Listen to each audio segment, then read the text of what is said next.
Sciatica is pain here, here, shooting down the leg. I'm going to explain exactly how we're going to get rid of it. There's two different possibilities with sciatica. Number one, you could have a disc prolapse in the lower back, pushing on a nerve, shooting pain down the leg, or what we call a slip disc maybe. Number two, it could be coming from the hip area. Now I'm going to tell you how to find out what area your sciatica is coming from, and then once we know that, we can then address the problem by fixing the cause. So if you get pain in the lower back, and not only pain in the lower back, but it's often painful to bend, to move about, and you get pain down the leg, there's a very good chance you've got a disc prolapse or some sort of pinching of the nerve in the lowest part of your spine. If that's the case, of course, with the exercise I'm about to give you, we need to address the problem in the lower back and get that fixed. The next possibility is that you've got sciatica coming from this area, the hip area. Now, if you have zero pain in the lower back, your back's moving really well with no pain, but you do get pain in the buttock area that then starts to come down the leg, and when you're sat down for a long period of time or when you're driving, you get a pain in the buttock, sometimes you feel like you just need to sit on your hand, you may well have what we call piriformis syndrome, which is pain here in the hip or the buttock area, shooting down the leg, because of a tight piriformis muscle which is pinching on the sciatic nerve. So you can see it's still impingement of the sciatic nerve creating sciatica down the leg, but there's two different possibilities as to where the problem is being pinched. Now let's just pretend you're getting pain in the lower back. This is the problem. I'm going to tell you how to fix that, and then we're going to look at this problem in the hip and how we're going to fix that. So the lower back first. What we need to make sure you're doing is not pinching on the nerve more. You're tractioning and decompressing the joint to take pressure off that nerve. The way we're going to do it is this. We're going to go to a chair, sit on the chair, hands on the chair, lift your hips off and let your hips drop. You'll feel a tractioning through the spine, and that's basically, if you can imagine the nerve here being pinched between two bones, if you do that and separate the bones, you're taking pressure off the nerve. So you need to sit like this, hang there for a good 30 seconds, and another way that you can do that is potentially on a kitchen counter, elbows on the counter, and let your hips drop. Either way, we need to make sure that you're tractioning through the spine, taking pressure off that nerve. We're also going to do some flossing, but I'm going to show you one more way to free up this area and take pressure off that nerve before we do that. So what you're now going to do is lie on your back. So lie on your back on a bed or on the floor, and you're going to grab a knee and pull across the body. This is freeing up this whole area here into the hip, stretching through, and just simply lie like that, shoulders flat, and hold it there steady for 1 minute, and then do the other side through to there like that. So again, hip raise, one side, pull over, the other side, pull over.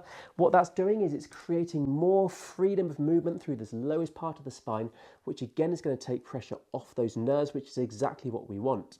Now, once you've done that, you've freed up the spine, you're taking pressure off the nerves, we're going to do one last thing for the lower back, and that's called flossing. Now, flossing can be done seated or lying down. I'll show you it seated. You're basically going to sit, extend your leg, and as you extend the leg, look up.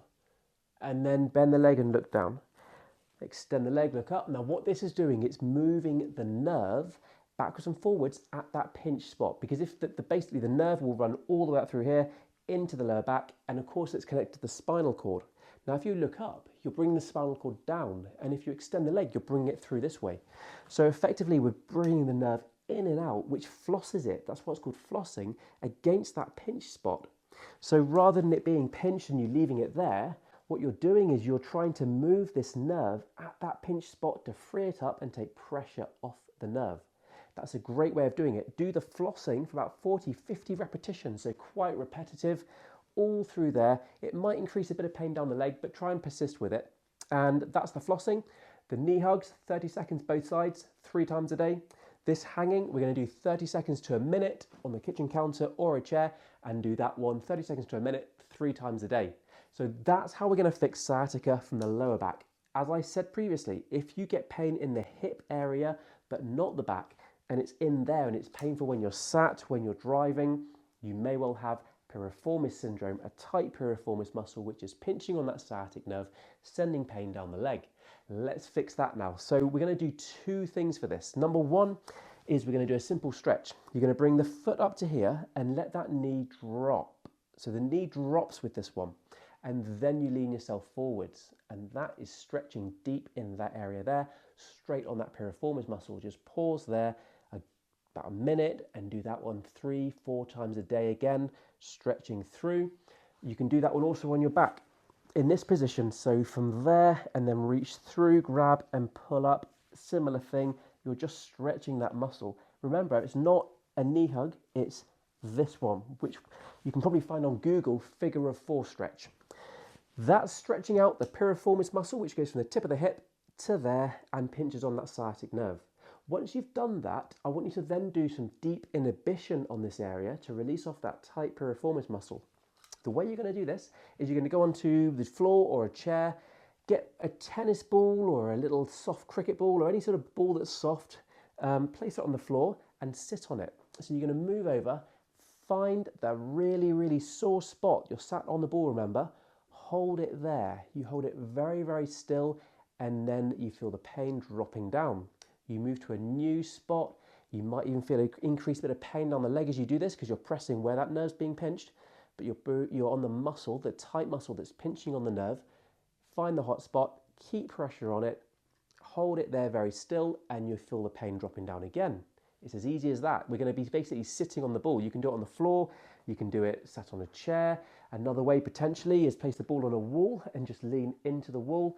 Either way, get deep pressure into that area so it's very, very painful. Keep the pressure there. Because when a muscle's tight, if you press into a muscle, it is painful, but you keep the pressure there very still and you will find the pain diminishes. And that's because the nervous system is letting go, the muscle's relaxing, and more blood flow is getting into the muscle and promoting that healing process.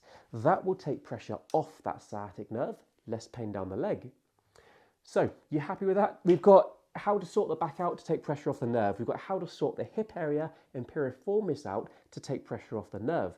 If you're unsure as to whether you're getting it from there or the back, or you're not sure where the pinching is coming from, it doesn't actually matter because you can just do all the exercises and it's all going to help in some way to take pressure off that nerve and get you feeling and moving better.